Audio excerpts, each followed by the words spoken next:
all across America and around the world. This is Veterans Radio. This is Veterans Radio. And now, your host for today's program, Dale Throneberry. Good afternoon and welcome to Veterans Radio. My name is Dale Throneberry, CW2 helicopter pilot in Vietnam in 1969. I want to welcome you to Veterans Radio today. It is program number 1011.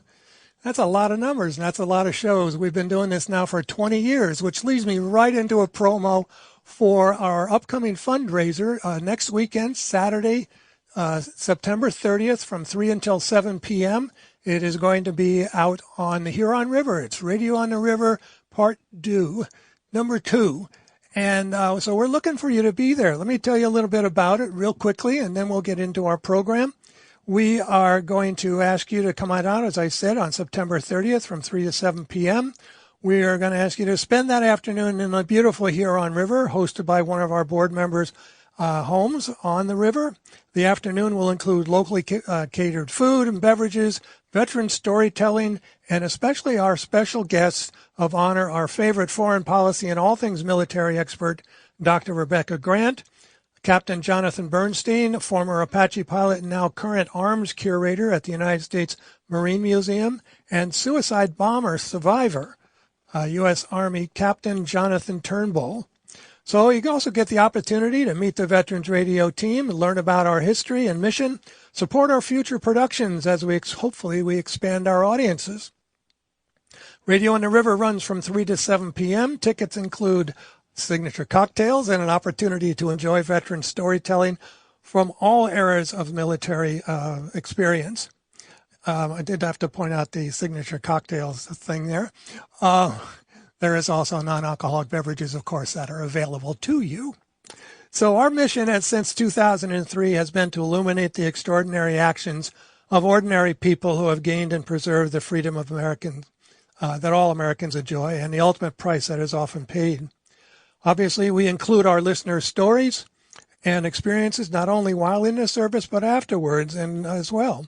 Interviews with guest speakers and authors are one of our weekly features.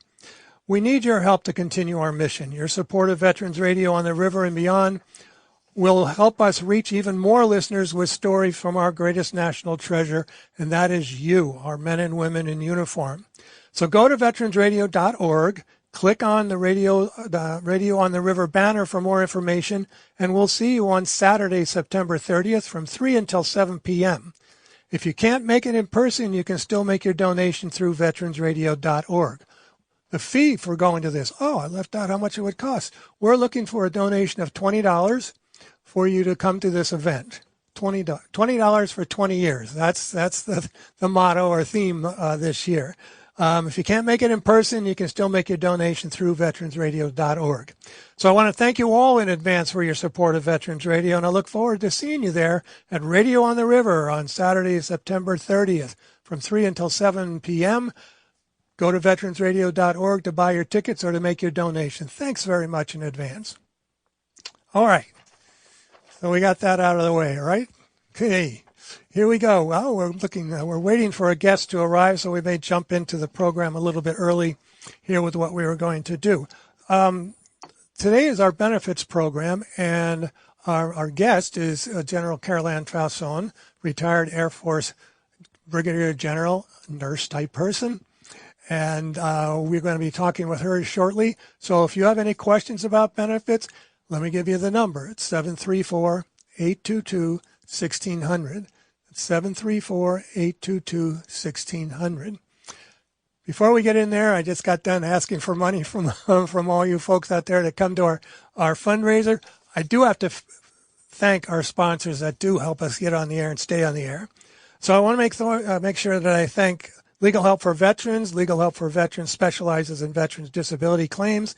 Give Legal Help for Veterans a call at 800-693-4800, or you can go to their website, legalhelpforveterans.com.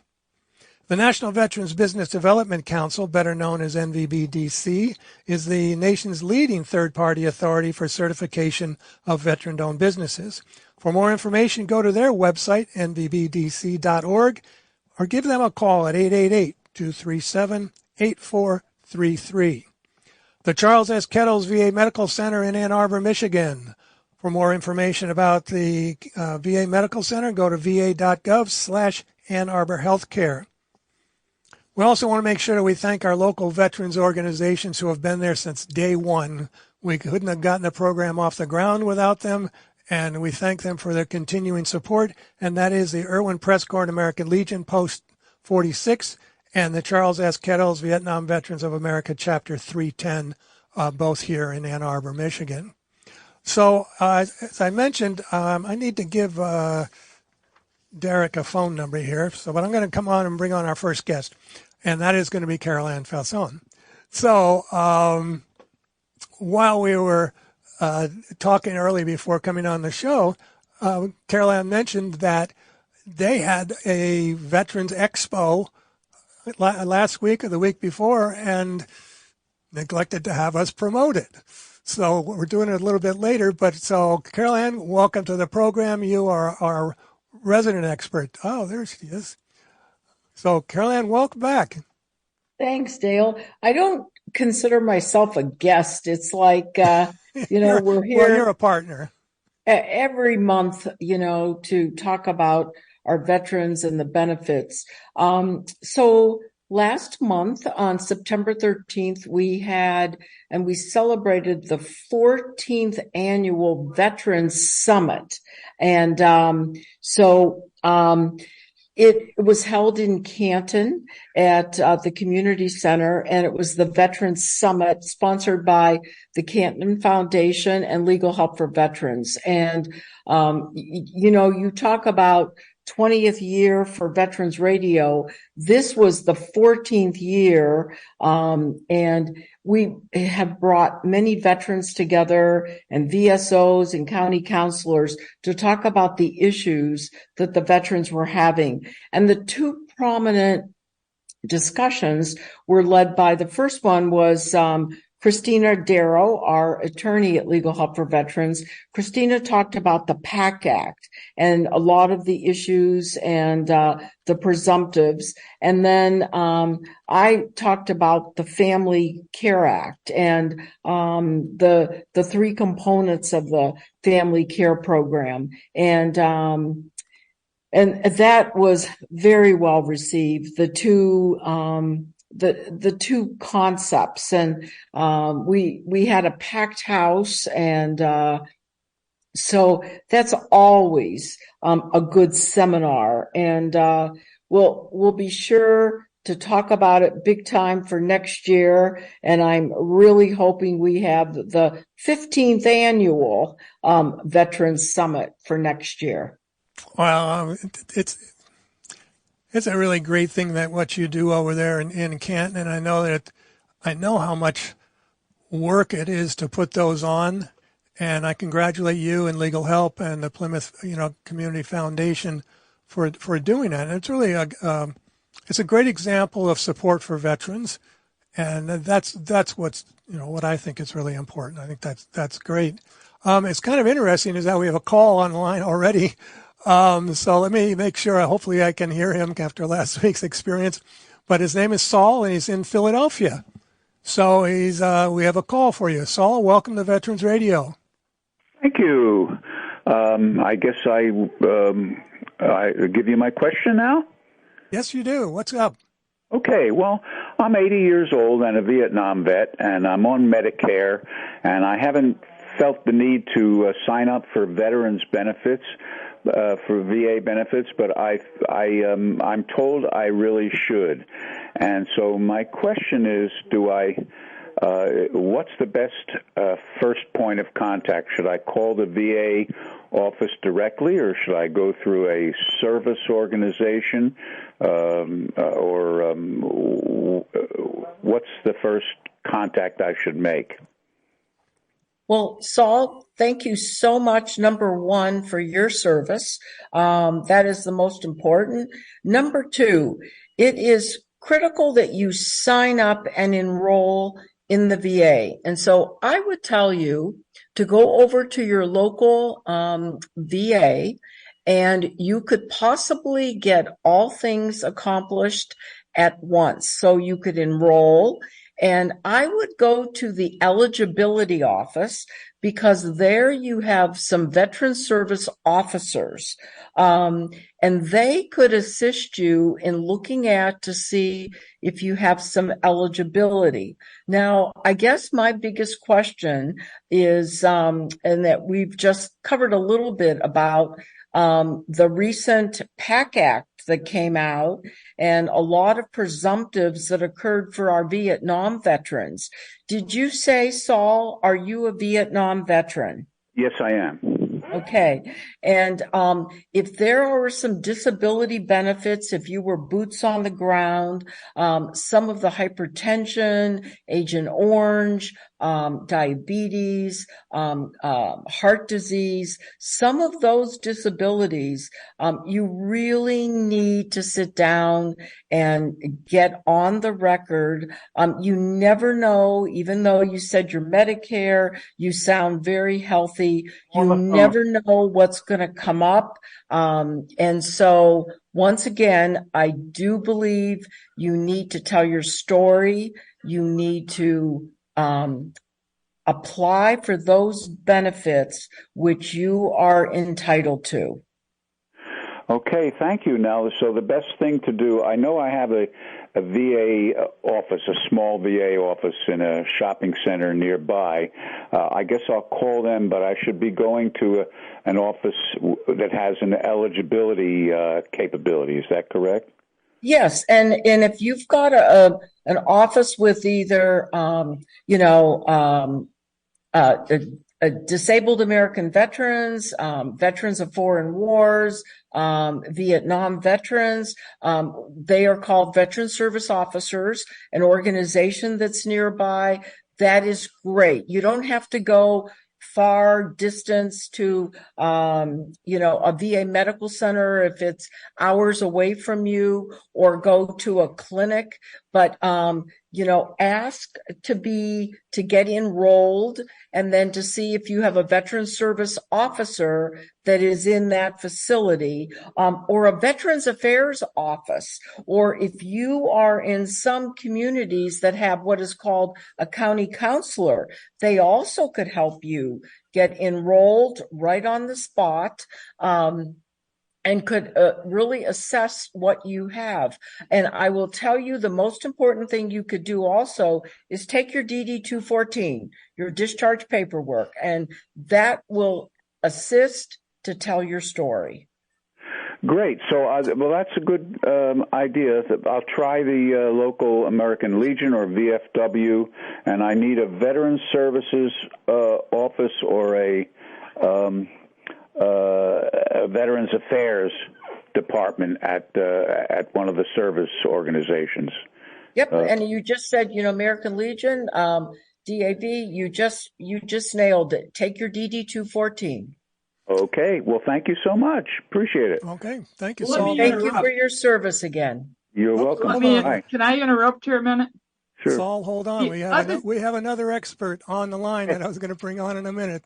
But Sandie Wilson is a retired Army nurse and is one of the greatest veterans advocate I have ever known. So, Sandie, go. The other thing I would recommend you take is, where are you getting your health care at this point? Well, I have various doctors I go to, and Medicare is paying for most of it. I would make a list of all the things that they're treating you for, and take that with you. Okay, thank you. I will do that. Yeah, that helps a whole lot. Thanks for the hint. I will definitely do that. I have a brother who was 10% for 40 years, and he called me and he says, "Do you think I can get an improvement?" Well, he was an engineer. You know what engineers are like. Mm-hmm.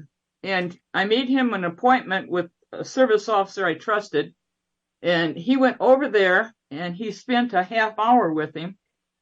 And 3 months later, he called me. They gave him 60% with that 30-minute visit with that service officer is all he had. But when he walked in, he had everything all categorized and that sort of stuff.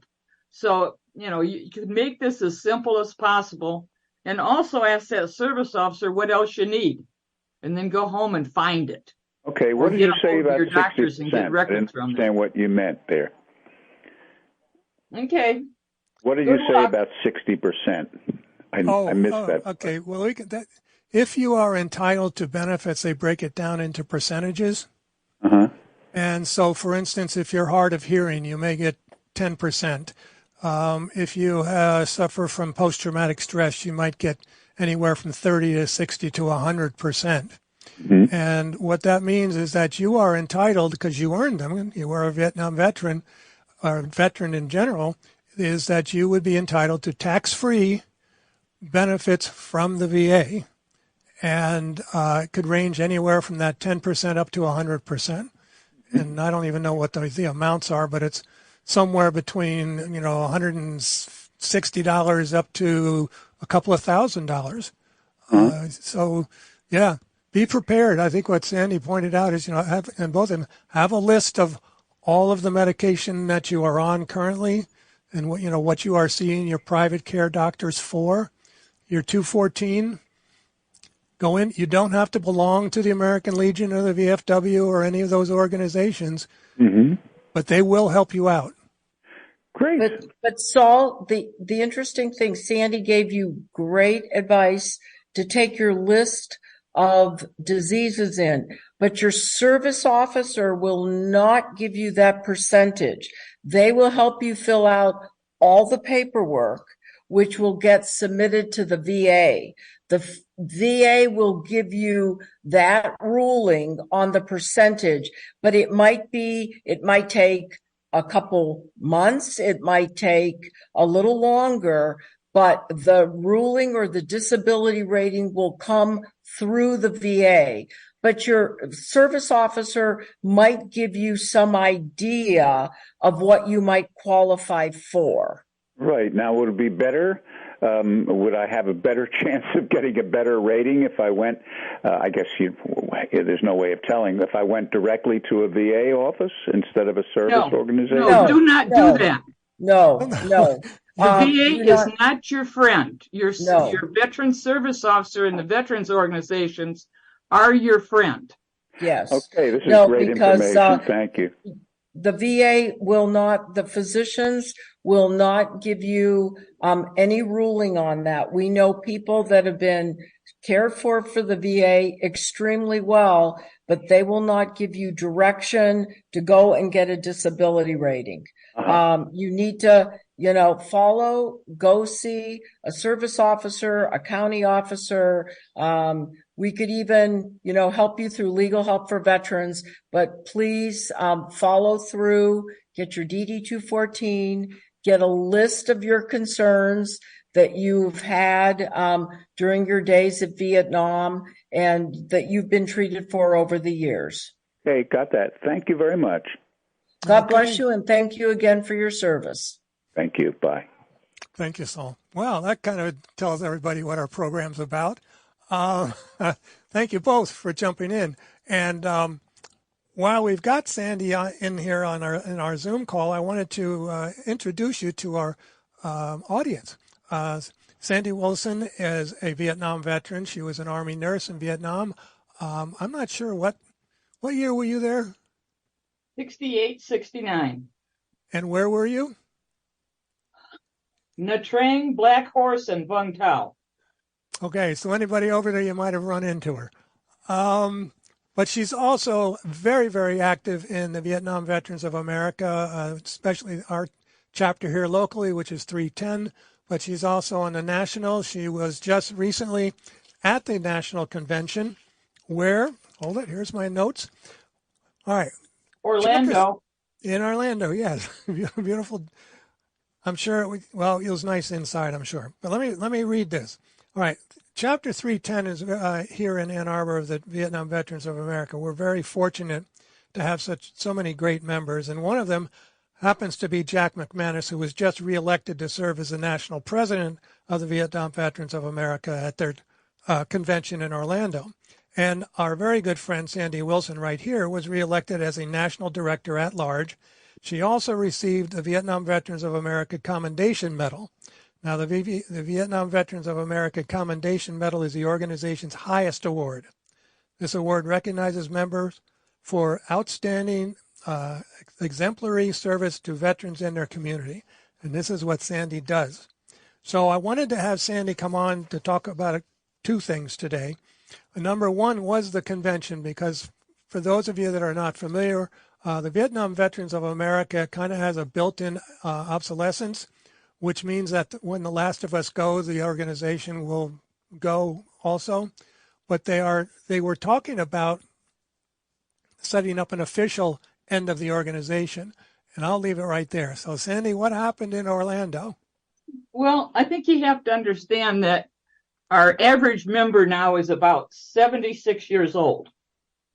And we've lost quite a few, and there's others who are not physically or mentally able to continue doing the advocacy work that they've done for years. And, you know, our motto has always been, never again will one veteran be allowed to not be recognized and cared for of any generation. So therefore, we were the most active veterans organization during the wars in the Gulf, and making sure that our our less active, the younger folks who went to the Gulf got, that they got benefits and things, because when we got out, the World War II veterans didn't think that they even wanted to associate with us, and we got squat. So now is the situation is, how are we going to continue doing the things that we have been doing and advocating for veterans, and working through this whole thing? Service benefits are a big problem. What do you use for service officers when we're too old to make out the paperwork? Who's going to take care of them? Who's going to make sure that they still get the research and stuff they need for their toxic exposures? And who's going to take care of our kids that are still affected by our service? So that's basically what we were working on. I am the chair of the Agent Orange Toxic Exposure Committee, and what we have been working on, I think we've been working on it for 40 years. But during the past couple of years, we have had dealings with the Air Force, the VA, and our knowledgeable people. And the question was, what do you do with the 9 million samples that were taken from the ranch hand people and stored down at the Air Force Base in Ohio? Sandie, could you tell the audience what ranch hand was?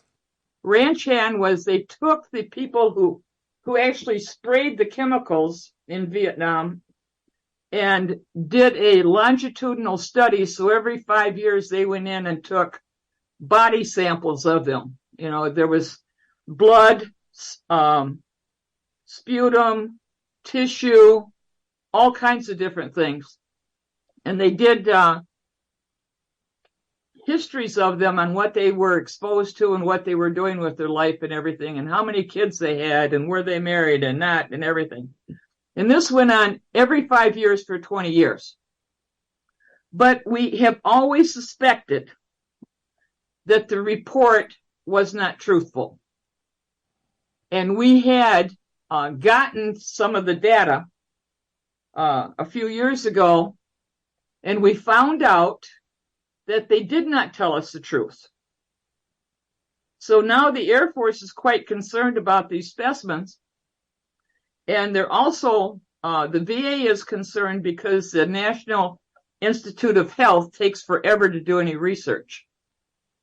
And luckily, or unfortunately, COVID was on, so a lot of their meetings were by Zoom, and we brought in researchers and everybody to be with us, and they finally agreed on these things.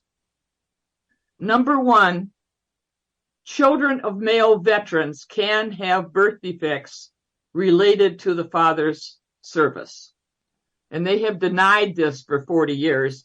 but common sense would tell you the wife is not the only person contributed to the DNA lodge.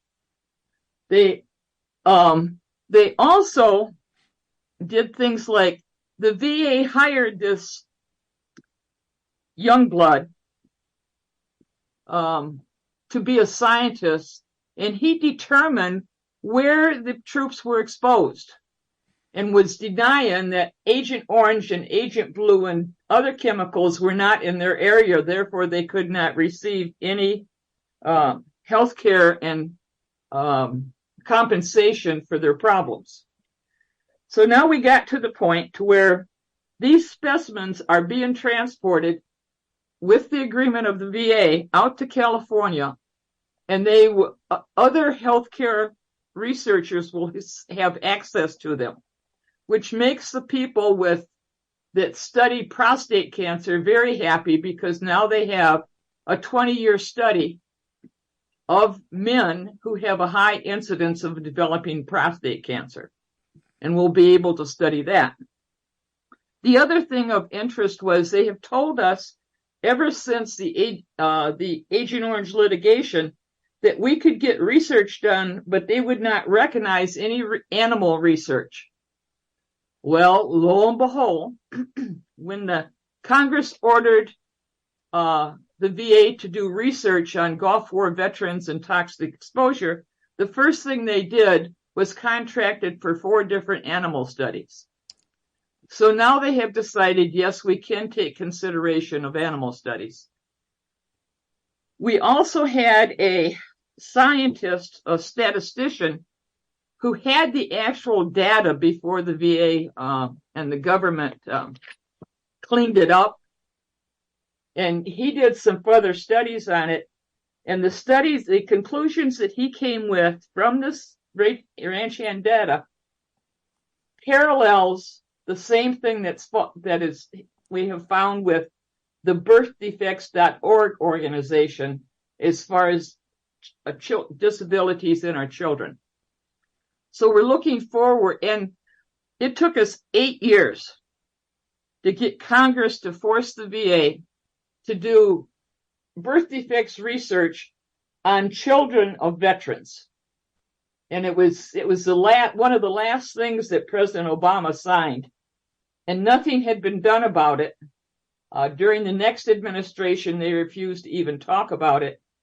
And when Biden took over, his secretary of the VA said that it was not feasible to do it. So we decided we'd have to work on Congress and get that done. So now we're talking in terms of what we need to study, along with input from medical researchers, so that we will have some hope for our children and our grandchildren. We're talking right now with Sandie Wilson. She is the head of the Agent Orange and Toxic Exposures Committee with Vietnam Veterans of America. And one of the things I wanted to ask you, and you brought this up at one of our meetings, I remember, is that you encourage us to have our children and grandchildren register with this particular organization. Could you tell us what that was? Yes. The Birth Defects organization, it came about after the Agent Orange litigation, and it's an independent organization, and they have several pots of people or categories. They do Vietnam veterans that served in country, Vietnam veterans that did not serve in country, the general population, and Gulf War veterans, children and grandchildren in all of these areas. The most important thing I think that we need to gather from this is probably 7 years ago, the head of it went to the National Institute of Health and said that her study showed in the general population that the biggest common thing amongst children with autism is the mother took Tylenol during the pregnancy, and they needed to study it. So after 6 years, they came out and they said pregnant women should not take Tylenol because it causes their child to be someplace on the autism scale. Now, I don't know how you think about this, but taking care of children with autism is very expensive because you not only have the healthcare thing, you also have the whole education system. And it would seem to me that if it was me in their position, I would be shouting it from the rooftops to make sure that our childbearing women do not take Tylenol, and then see if the incidence of autism comes down within the next 5 years. Well, I think that all the things that you are telling us, Sandie, is so important. And, wherever you are across the country, you can find out this information. And I know that Sandie... I can give them the information. She will give you all the information, and if she wants to online, you can give out your phone. If you got a pencil in your hand, I'm going to give you the thing. The registry application is online, and it's under birthdefects.org. And it's free to register your child, and the more we have, the better the researchers like it, because they want thousands of people that they can look at. Right. The bigger the study is, the more effective it will be. Right. Okay. Well, listen, Sandie, thank you so much for being on the program, our Veteran of the Year, receiving her award and all of those things. And she really is our local expert on Agent Orange exposure and so forth. And so I think maybe I'll have Sandie back on again, because I'm sure she's knowledgeable probably about burn pits and everything else that goes along with that. So, Sandie, thank you again very much for being on the program today. You're welcome. That's always my pleasure. I'd love to talk with you. We are going to take a break real quick. We're going to do our Medal of Honor segment. And when we come back, we're going to talk more about veterans' benefits and possibilities as disability claims. If you have a question, you can give us a call, 734-822-1600. You're listening to Veterans Radio. The Medal of Honor is the highest award for valor in combat given a member of the Armed Forces of the United States. There have been over 3,400 recipients of the nation's highest award. This is one of them. Army Captain Ed Freeman flew 14 rescue missions under intense enemy fire, saving 30 seriously wounded soldiers. Details after this. If you have a VA claim denied by the Board of Veterans' Appeals, contact Legal Help for Veterans at 1-800-693-4800. They're experts in handling cases before the U.S. Court of Appeals for Veterans Claims. Their number again, 1-800-693-4800. As a flight leader, Freeman supported a heavily engaged American infantry battalion in the Ai Trang Valley in the Republic of Vietnam. The unit was almost out of ammunition after taking some of the heaviest casualties of the war, fighting off a relentless attack from a highly motivated, heavily armed enemy force. When the infantry commander closed the helicopter landing zone due to intense direct enemy fire, Freeman risked his own life by flying his unarmed helicopter through a gauntlet of enemy fire time after time, delivering critically needed ammunition, water, and medical supplies to the besieged battalion. His flights had a direct impact on the battle's outcome by providing the engaged units with timely supplies of ammunition critical to their survival. After medical evacuation helicopters refused to fly into the area due to intense enemy fire, Captain Freeman flew 14 separate rescue missions, providing life-saving evacuation of an estimated 30 seriously wounded soldiers, some of whom would not have survived had he not acted. All flights were made into a small emergency landing zone within 100 to 200 yards of the defensive perimeter, where heavily committed units were perilously holding off the attacking elements. The Medal of Honor series is a production of Veterans Radio. Military veterans touch everyone's life. I'm guessing right now you're thinking of a veteran, a close friend, relative. Maybe it's you. Even the toughest of us sometimes need help, but don't know where to turn for support. You don't need special training to help a veteran in your life. We can all help someone going through a difficult time. Learn how you can be there for veterans. Visit veteranscrisisline.net. veteranscrisisline.net. A message from the U.S. Department of Veterans Affairs.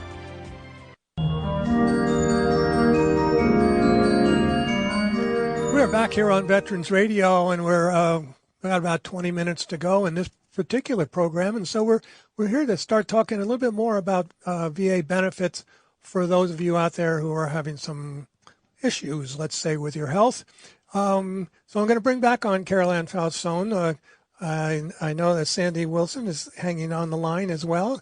So Carol Ann, you mentioned earlier, that you had your Veterans Conference, and one of the things that you wanted to talk about was home health care and what's available to our veteran community. I think you had mentioned the family caregivers. Yes.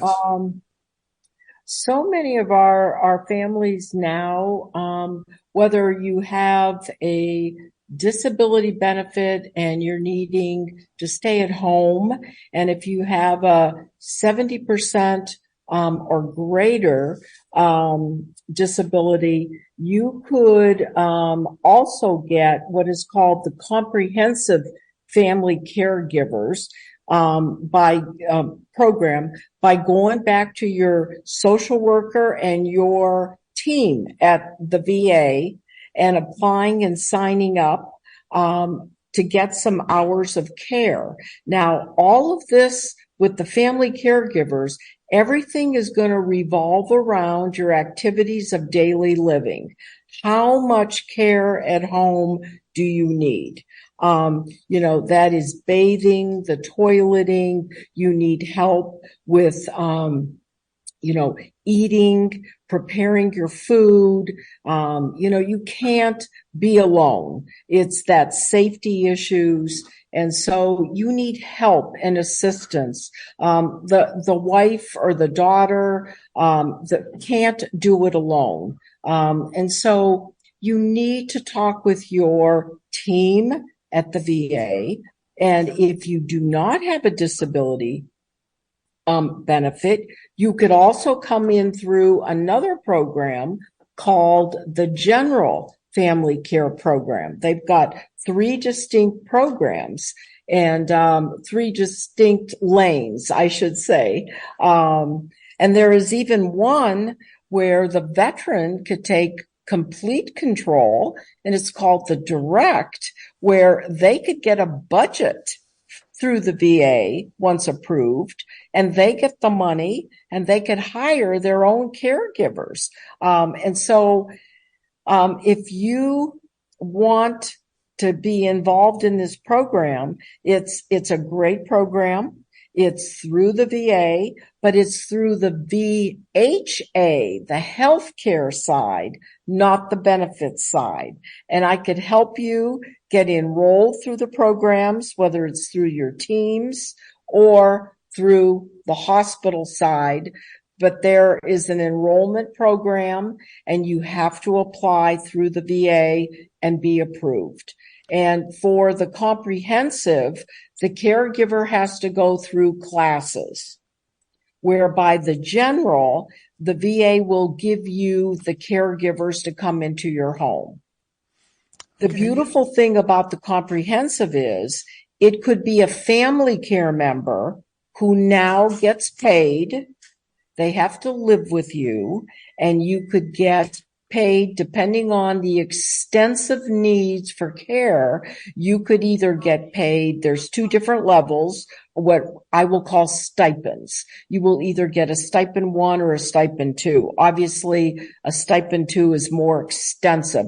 Let's say the patient is homebound. The veteran is homebound, cannot really get out, bedridden, and really needs extensive care. That caregiver will get an extensive more amount of money.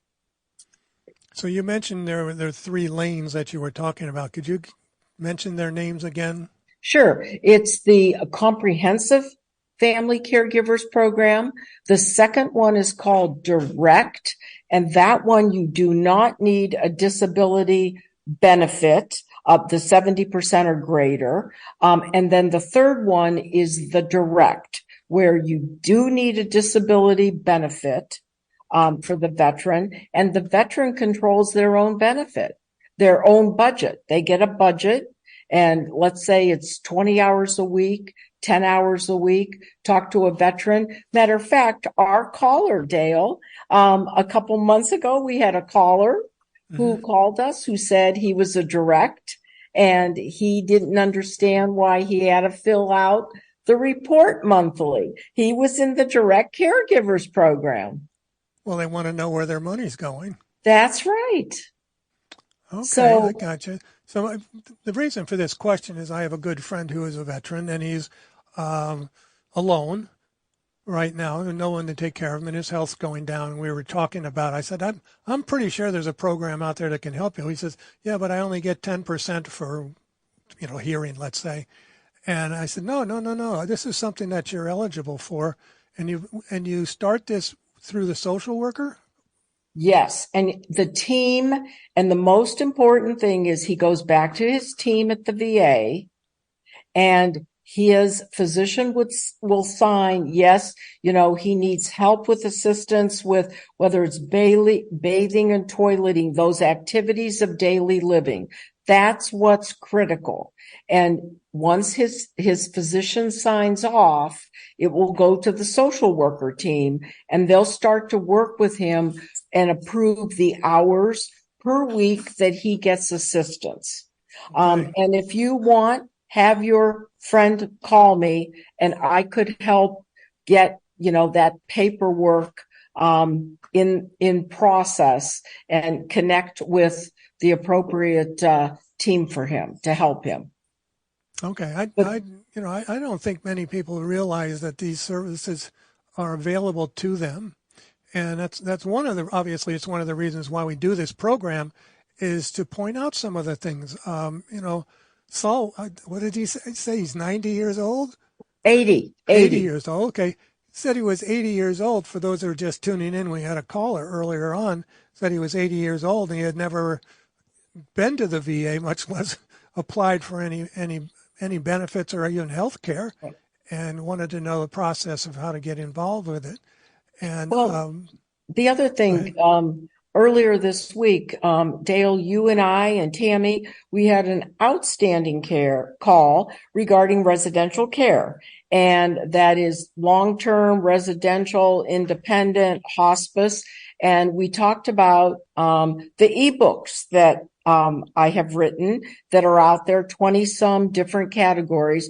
I just finished off on the brand new family care ebook. It's out there. It's free. Please have the listeners go out, go to www.Legal Help for Veterans. The ebook is out there. If anybody wants to look at it, there are all 3 lanes. The whole program is there. It describes it, what they have to go through to enroll. And those are so good.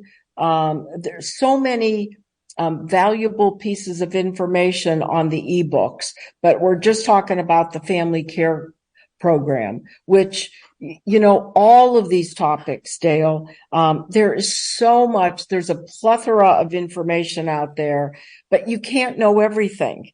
And unless you ask, and that's why we do the benefits week. Mm-hmm. Well, there are so many things out there that we are unaware of. And some veterans I know, and I'm sure we can all think of them, that don't feel that they need it, or they don't want to take advantage of it because they're taking it away from somebody else, and that's just not the way the system works, folks. Each one of you veterans out there are entitled to whatever veterans that you earned. Whether it's an illness, it's some exposure that you had, it's that you just can't hear because you were standing next to a 105, or you worked in a helicopter or a jet or something along those lines. It's because you were there, and you were willing to pay that pay the ultimate price. And now we want to help you. I don't know what the word is I'm looking for right now, but we want to help you to what you're entitled to. And so, if you have questions like Saul of Philadelphia and these other people that we have talked with over the years, this is your opportunity. And, those of you veterans out there who are taking advantage, that's not the right word either, but are utilizing, let's put it that way, you're utilizing the veteran, the veteran health care program or the disability program. Talk to your friends. Well, it's real interesting when Sandy was talking about the Vietnam veterans and their offsprings. I remember probably about a good 8 to 10 years ago when a lot of conferences, we were at, she was with the trust fund, and conferences were being held all over to talk about the Agent Orange. And I've got an ebook on that. And the second generations and all the concerns coming up, and would Congress ever approve and take a look at all of the issues that were going on with birth defects and some of that with Agent Orange. And, even today, that hasn't been approved of, but I think about that a ton with the PAC Act now and Camp Lejeune. The fact that I give an applause that finally with Camp Lejeune, with the water, they are approving second generation and children and families. They are giving money to those families that have defects in next generations. So, and it's sad that they didn't do that with Agent Orange and the defects that occurred back then. But they're looking at, Camp Lejeune now. And that is really sad that didn't occur, as Sandy was talking about, 40 years ago, 20 years ago, that a lot of that didn't happen. Can I interrupt on this one? Sure. Go ahead. There is, veterans can file for disability compensation for their affected children. And, you've heard about they can do it for spina bifida. Well, it's Yes. the same form. It's now being used for any disease that the child can have. And those cases go to the regional office in Denver. And we finally got this straightened out. They finally put a guy in charge of it who is the son of a Vietnam veteran, and apparently one of his siblings has a birth defect or two. So instead of throwing it in the circular file now, they're actually keeping track of this, and we're encouraging people to get that filed. And hopefully, if enough people file, they will see that there is patterns of different diseases that need to be looked at some more and see about compensating these people. As far as the Camp Lejeune, I only have this to say as a woman veteran. What about Fort McClellan? Right. Where every enlisted female in the Army did basic. And there's a big chemical plant about 5 miles away, and the people in Anniston got compensated for all their problems with the effects of the toxic exposure. But nothing has been done about Camp McClellan except closing the basic there. We did a story about that years ago. I'm going to have to go back and look at that because I thought that had been taken care of. But, wow, things disappear out there, because there was a story today in Military Times, I think it was, about some toxic exposure to veterans back in the 40s and 50s in Missouri. And that's still going on. Yeah, Yes, I know. yeah. Let me tell you, I was very thankful that Senator Levin was from Michigan. And I went and talked to him about veterans benefits while he was here in the state. And he said to me, PAYGO. And I looked at him and I said, Carl, did you all consider PAYGO and look at where you were going to get the money before you went to the war and started a war in Iran? I says, this is the cost of war. You can't stop it just because the war ended. The cost goes on. Well, as you notice lately, in order to get the PAC Act through, what they kept telling you was, this is the cost of war. So what I thought went over his head certainly became an issue with the PAC Act. Well, that is true. And luckily that there are there are some of our politicians out there who really, really honestly care about the veteran community and not just lip service. And so we would encourage all of you out there who are listening today, is contact your local politician, whatever party they're in, whatever, level they are, and, tell them that you're concerned and that you need to have, you need to have them looking at these things. And it is the cost of war is look at this, we 50, 60 years out, and, we're starting to have issues with stuff that just kind of, you never even thought about. We're coming up on the end of the program, but I wanted to really thank Sandie Wilson for being on today. Sandie, I'd love to have you on in the future because I know you are in touch and in tune with what's going on in Washington and what's going on with the national organization. So I want to thank you, and I want to make sure that we thank Caroline Fausone. And Legal Help for Veterans is out there to help you. As she mentioned, you just go to their website. She has all those ebooks that will take care of all your different issues there, at least to give you a place to begin and maybe a little bit more understanding. So I want to thank you all. I've got a minute to go, and I got to fill this in with a plea for funding here. So, we're coming up on a minute to go. I want to remind everybody that this coming Sunday, the 30th of September, is our Radio on the River, and we'd really like you to come out and join us, especially if you're in Southeast Michigan. If wherever you are in the country, come on in. We would love to have you there. It's 3 to 7 p.m. Go to veteransradio.org, and you'll be able to make your donation to buy the tickets. It's our 20th anniversary, so we're asking for $20 for 20 years, and we would really encourage you to do that. We can't do this program without you because actually the program is all about you. So, keep us going, and we would love to have more stories. So contact me, contact Jim Fausone, just, wherever it says that. We got to go. Thank you for listening to Veterans Radio. Today, we're going out today. This is Dale Throneberry. You are dismissed.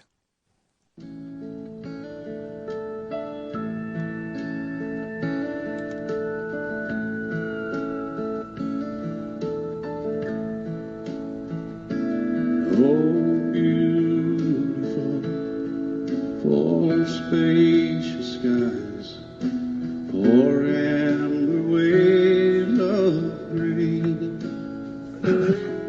for purple mountain majesties above the fruited plain. America,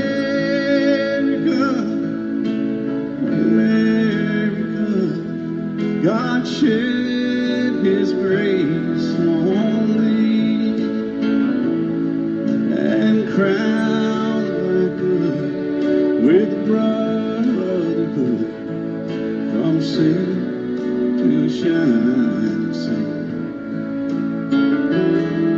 Oh, beautiful, for patriot dream that sees beyond the years,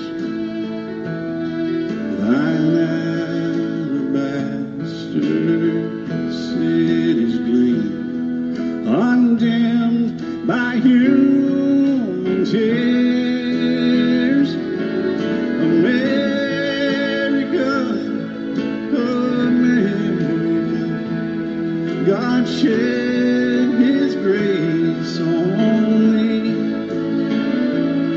and crowned thy good with brotherhood, from sea to shining sea, and crowned thy good with brotherhood, from sea to shining sea.